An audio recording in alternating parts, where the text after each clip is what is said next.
Hello, CX Arabia. Today we have an amazing guest. Hi, Patrick. How are you? Hi, I'm good, thanks. How are you?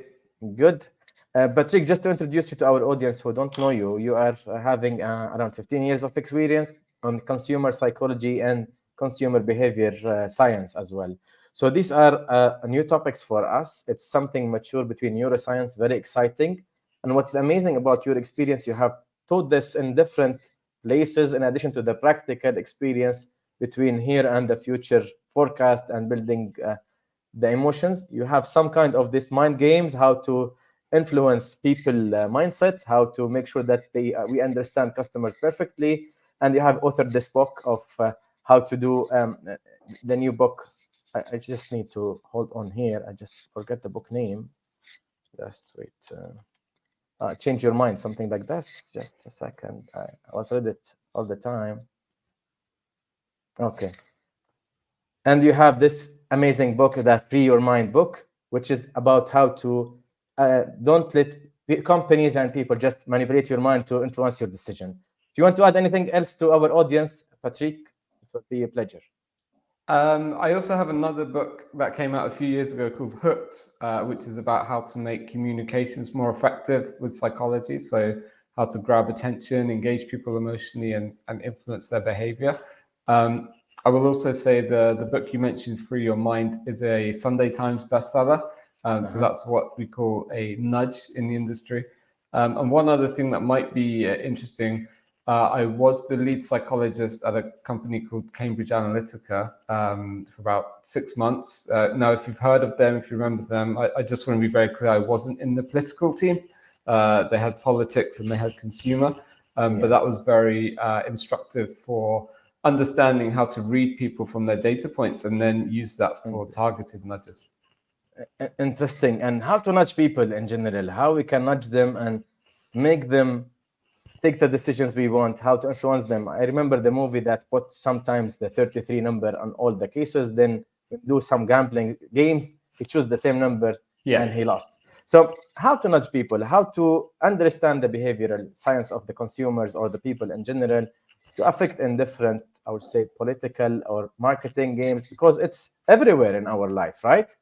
Yeah, absolutely. It's everywhere. I mean, all communication is a kind of nudge. I mean, even right now, I'm saying certain words in a certain order to try and influence what you think of me and what you think of the ideas I have to say. So everything is nudging in a way, but understanding behavioral science just helps you to make it that much more effective. It makes it more powerful communication.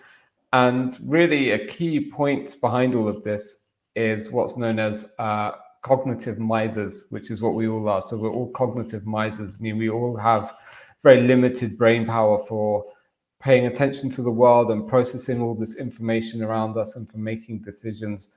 So one researcher estimated we make 200 food-related choices every day, roughly.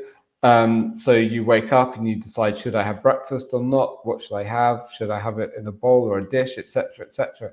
If we had to think through all of those choices, and that's just food, we'd never get anything done. It would take forever. It would be exhausting. So we have to rely instead on subconscious rules of thumb and heuristics. Like, for example, if you're looking for somewhere to eat and you find two restaurants and one of them's completely packed and busy and the other one's completely empty, which one are you going for? For the empty. Some if I'm in rush, I'll go to the empty. Oh, fair if enough. I want to try that one, I will go to the full because this is have more traffic. I need to try the best food. I don't know how to decide, but depend on my situation. Interesting. I'll say this is one empty, I will go there. So is it the case?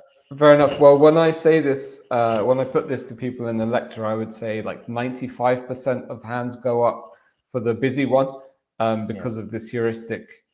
If it's busy, it must be good. So that's social proof. Popular is good. However, some hands do go up for the quiet one. I would probably go for the quiet one myself as well, because I'm a bit of an introvert. So I'd rather go to the quiet place. But that's something we'll probably talk about later, which is the fact that these nudges, these shortcuts, don't apply equally to all people and all contexts. So if you're selling baked beans, for example, a scarcity nudge is not going to be very effective because nobody really cares about limited edition baked beans. Exactly. But if you're selling a luxury handbag, a social proof nudge probably won't work very well because no one wants a luxury item that everyone else has. So yeah, it really does depend on the audience and the context. Exactly. One interesting thing that usually when we go to any restaurant, we'll just go and check the ratings with digital part of these kind of reviews. If we saw some restaurant with a very low number of rating, okay, just forget it. We'll go for the highest with the maybe sometimes less rating. We'll go for the. And the other point, Patrick, we see it here in Riyadh and in general, the coffee shops or the cafe stations, they put a lot of a queue. They even pay for cards to have a long queue. So you'll get curious. I need to go and try it. And they pay the money sometimes to stand in the queue. Then they go and stand again. So I think they are understanding this one.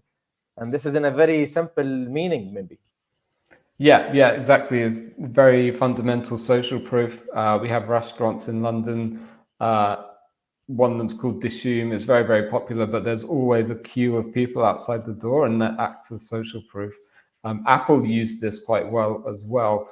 They don't do it so much anymore, but it used to be when they released a new iPhone, they wouldn't make enough products to meet demand. Yeah.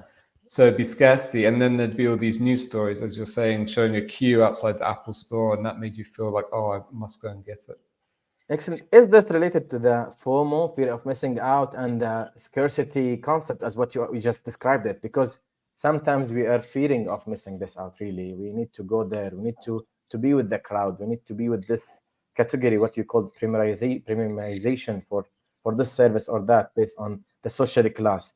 So we are influenced very much on this. You used to just wear a normal things. Now we need to wear this brand or that brand because this is an elite. How they are making us dreaming of this bag, maybe even for us a shirt or something.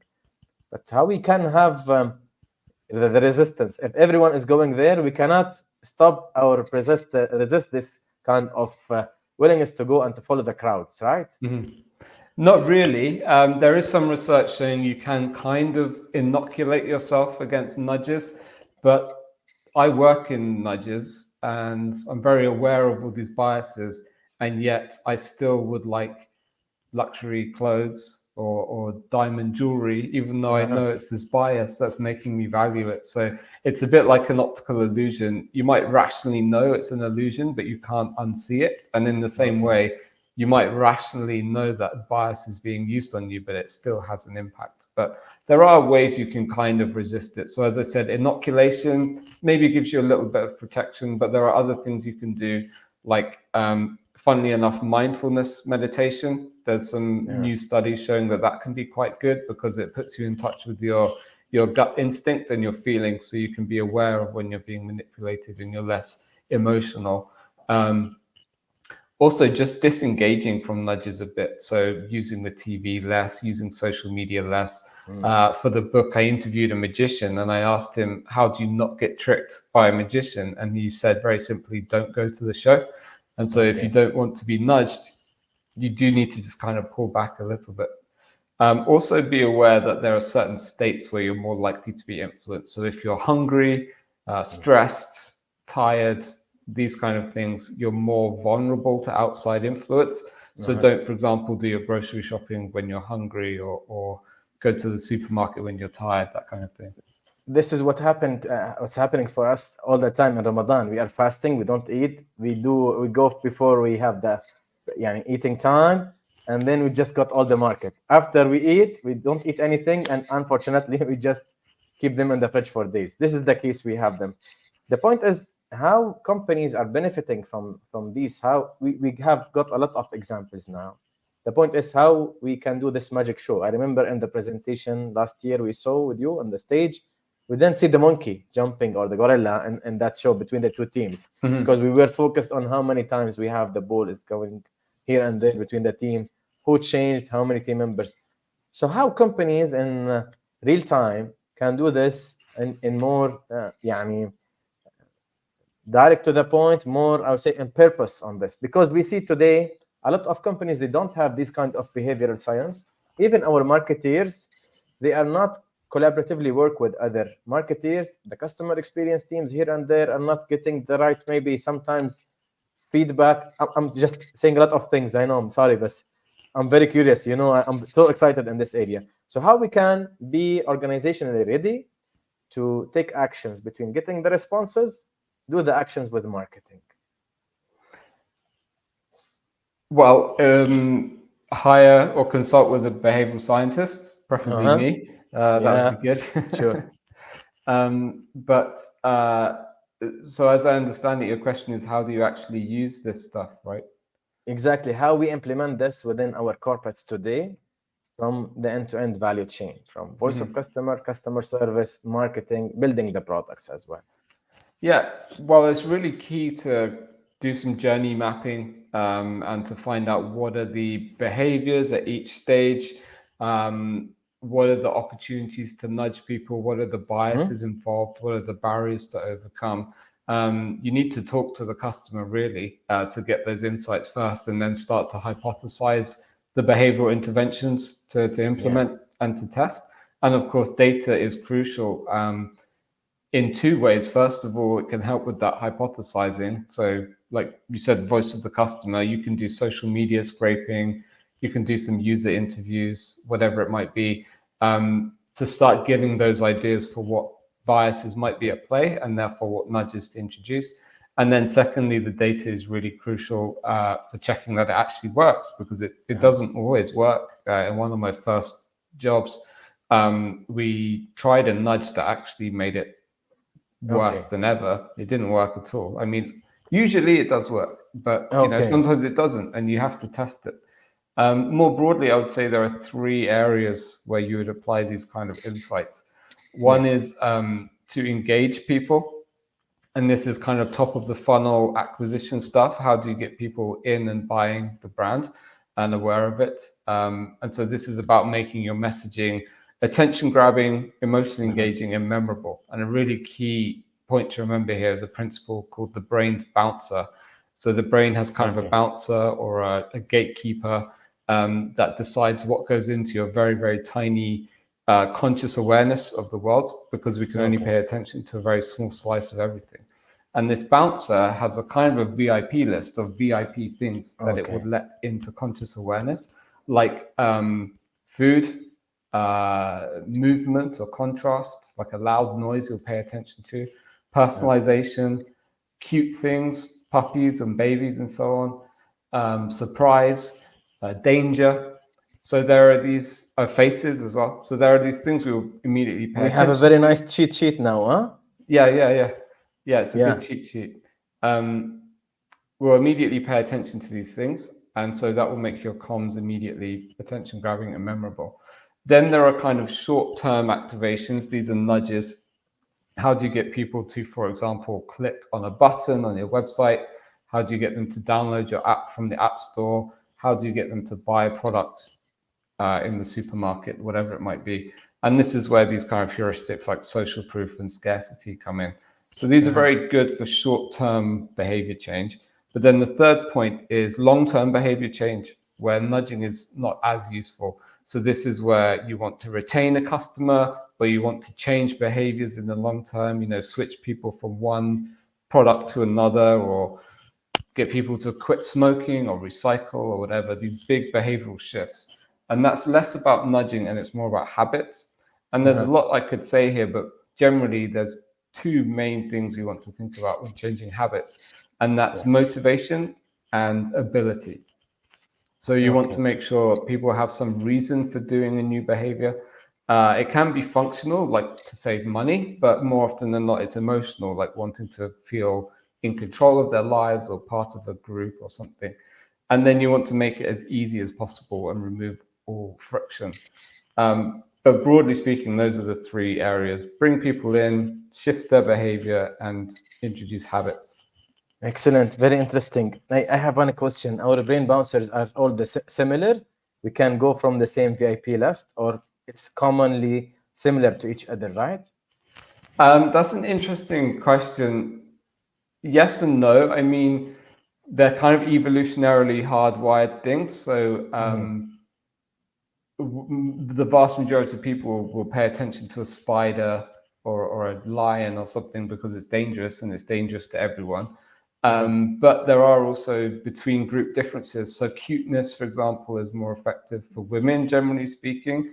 Women will pay more attention to babies and puppies and so forth, on average.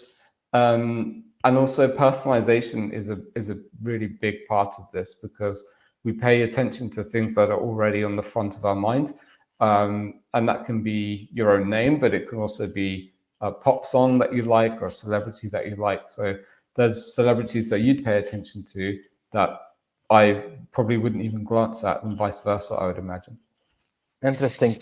I have maybe a concern, just a question about generations, regionality, and seasonality. Sometimes we can, shall we consider these? There are difference between region A and region B, or Middle East and Europe, Gulf and other people. They have different preferences, different social stage or class, and they have different as well preferences between generations, digital native, non-digital, baby boomers. All these people are different, right? Yeah, definitely. It's very important to be aware of these differences between groups and between regions.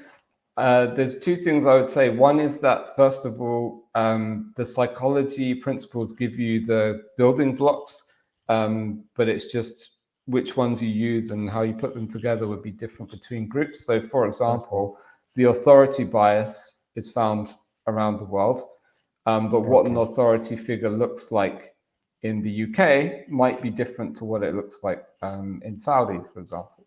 The second point I would make is that if you do a psychological segmentation, that's probably actually more useful than looking at demographics or regions, because you can have psychological groups that kind of transcend these boundaries. And so again, authority bias works pretty universally, but there might be a group in the UK where an authority figure would be someone wearing a lab coat, like a doctor, whereas for a different group, an authority figure might be a TikTok influencer, I don't know, Kim Kardashian or something. Yeah, so we need just to consider these elements. What you started with saying, that we need to test that, the testing and observing people behavior and reference, asking them, analyzing them, will make us know what kind of psychological building blocks, what you call them, we need to build them together, and so we can target people and influence it. Right? I summarized it well? Yes, exactly. Yeah, perfect. Now, how to get the maximum out of people? How to make sure that what you said, by time or the long term, the short term might be useful, long term will not be useful all the time, because we need to change the habits, the behavior. We need to have more people or more behavioral change on that one. So how we can ensure that we have the maximum on this, build a plan, start with simple pieces, full-fledged. What is the best, I would say, approach to tackle that with customers? How do you mean, sorry? What's the best way? Yeah, what are the quick wins, short-term activities we need to do the short-term changes, and how we sustain that change and to be on the top? Because I do believe that Apple and Amazon, for example, they are leading in customer experience. But personally, I have some issues with them. I cannot resolve till now, because those are in the minority. But whenever I speak, I have to close my mouth. I cannot complain, because they have a lot of advocates everywhere, and I'll be impacted by these nudges and those crowds that are impacting my opinion. How they done that? How they control this on a long term, short term, strategy to do it? So I think, well, in the short term, as I said, it's about introducing nudges kind of at the point of purchase on websites and so on. And that's useful, but I think long-term brand building, the data has shown, is more effective for brand growth overall and for sales. And so that's about being memorable, but also giving something emotional for people to attach to. So like you talk about Apple fans, that's because it's really part of their identity. It's kind of this social it's part of their personality and culture and social class, and it's everywhere. They are massive. They die for it. Actually, they just to defend this. So I was going to say cult, but I think culture is a nicer way of putting it. And so that's fostered by a lot of these habit forming principles. for example, giving people a sense of certainty, something to belong to, something to spend their time, social norms like experts and groups, symbols are really important. Yeah, so there's these psychological principles I think are at play. Excellent. Thank you. And now for the last two topics maybe we'll cover is about how to digitally understand our consumers based on what you said. We will put the things and the advertisement call to action, grabbing their attention with the tools, and then getting them inside, right? Yeah. My question is about reachability, because today the algorithms of the social media and the algorithm of the internet, you need to spend a lot of money to reach people so you can influence them all the time. So is there a tip, or from your researchers, your experience, that we can use to spread more, some tactics, some games, so they can encourage people to be giving more on us and follow us there more?